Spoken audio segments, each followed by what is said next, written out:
Gary Fredric was a writer and assistant editor, and this is some art that he did with Herb Trimpe. But Gary was a big rock and roll fan. And somehow, and we'll hear how in a moment, Gary invited these gentlemen to come visit Marvel Comics. And David Cohen in the end was the keyboardist in Country Joe. David? That's right, yeah. So do you? And I also played some guitar. So what do you remember about the visit to Marvel? I know your memories are vague, but my memories are right. vague. You were there, we weren't, so we won't know. I remember a few things, and actually I had to read the book to try to remind myself. So. We were big fans of Marvel Comics, characters. Country Joe, who wrote a lot of the songs, most of the songs, he included some of the characters in some of these songs. That's strange. I have the lyrics right here. There you go. Superbird was the president. LBJ. Shall I read them? If you like. Okay, he says, look up yonder in the sky. What is that? Country Joe and the Fish was a very, for those of you who have managed to avoid it, we were a very political band. We were very much opposed. Some people describe us as the band that ended the Vietnam War. So he goes, look up yonder in the sky now, what is that I crave? It's a bird, it's a plane, it's a man insane. It's my president, LBJ. He's flying high way up in the sky just like Superman, but I have a little piece of kryptonite. I guess I'll bring him back to land. Said, come out, Lyndon, with your hands held high, drop your guns, baby, and reach for the sky. I've got you surrounded, and you ain't got a chance. Gonna send you back to Texas and make you work on your ranch. So you can see what kind of reception we've gotten. Right. So then he can call Superwoman and her super dogs, but it sure won't do him no good. I found out why from the Russian spot. He ain't nothing but a comic book. Pull him off the stands and clean up the land. This will have us a brand new day, and what's more, I got the Fantastic Four and Doctor Strange to help him on his way. So, yeah, Doctor Strange is definitely good.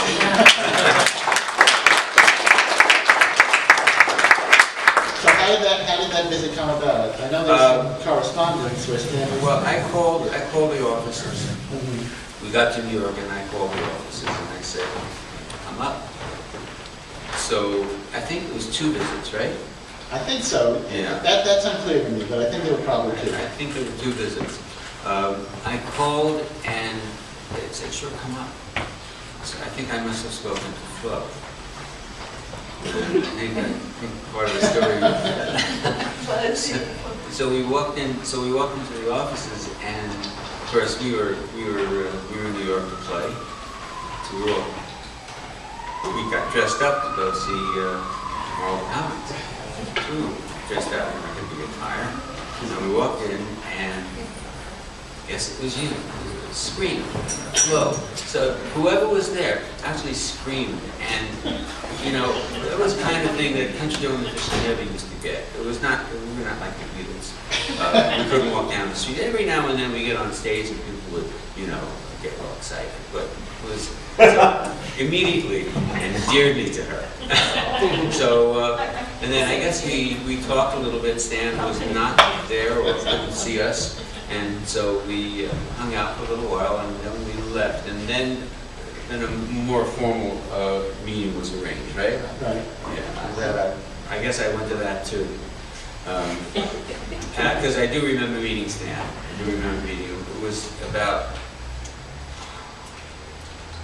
My sense of time is a little distorted, maybe, but I think it was about 5 minutes we were in the office with him. It may have been 15, but it certainly wasn't very long. And what did you think he would be like, and how did that compare to what the reality was? I had no preconceived notion, really. Just that I was such a big fan. Because this was, we were on the road a lot, and one of the things that we used to, Country Joe and the Fish was not one of those bands that would throw the TV into the swimming pool. So we would try to find different distractions, and one of those distractions was reading comic books. It was, kind of saved us on the road. gets a little nuts on the road. Gets to a point where it's like your culture, your society is contained in these like 5 or 7 or 10 people, and so it gets it's like a family. We need enough families. But I mean, did you think he was? Did you think he was younger? Did you think he'd be younger than he was? Like, did you realize generationally where he stood compared to you guys? Well, yeah, I actually did, but I think you did. Yeah, I did. I think I was just a fan of reading the comics. I didn't really go too deeply into who was writing it, who was doing what. But I know that Barry was actually more impressed. Barry Malcolm. He came to. I think Joe came. I think the whole band. I think all five people. Well, Joe put me in touch with you through Facebook. That was that's great. The magic of the internet. So this is a letter from Stan. Hi, Piscatorial pals. This is Stan's letter to me. That's a good story. And that's Country Joe back at Woodstock, actually. Never mind your record. What I want to know is who types your letters? He, she, or it is great. A hang loose gang, you're our type of heroes, enough said, Stan. I don't know if Stan had ever actually listened to their records. I don't know. Did he give any indication of having any idea about your music? No. But I mean, he did mention in the bullpen bulletin, there's at least one where he says, "Gotta run Country Joe and the Fisher in the waiting room." So. Well, I think I think he was a little puzzled when we came in. He didn't understand why we were there.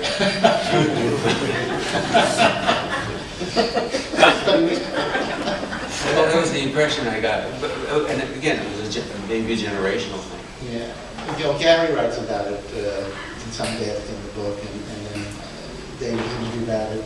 Now, is that you, second from the left in this photo? Yeah, that's me, second from the left. Yeah.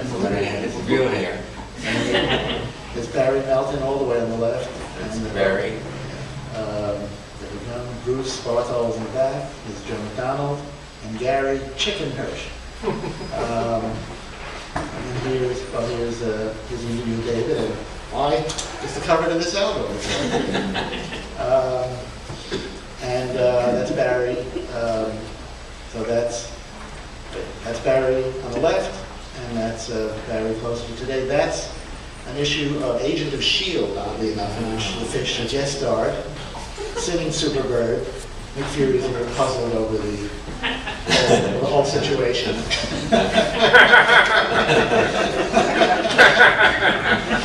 And I imagine if we'd seen your faces more clearly, Marvel probably had to pay you more money, or otherwise the panel would not have been cropped. Either that or I don't know, but yeah, Fury definitely puzzled. And then you see at the bottom there, Keep On Rocking the Stanley Universe. There's other rock and rollers. You can detect Kiss in the lower right there, who with Stan and some other photos. Anything else you want to say about your visit or Stan or Marvel in general? No, just that it was really great having that. It was kind of, it wasn't classic comics. It wasn't Archie comics. It was something that was almost, it was intelligent comics, and it sort of,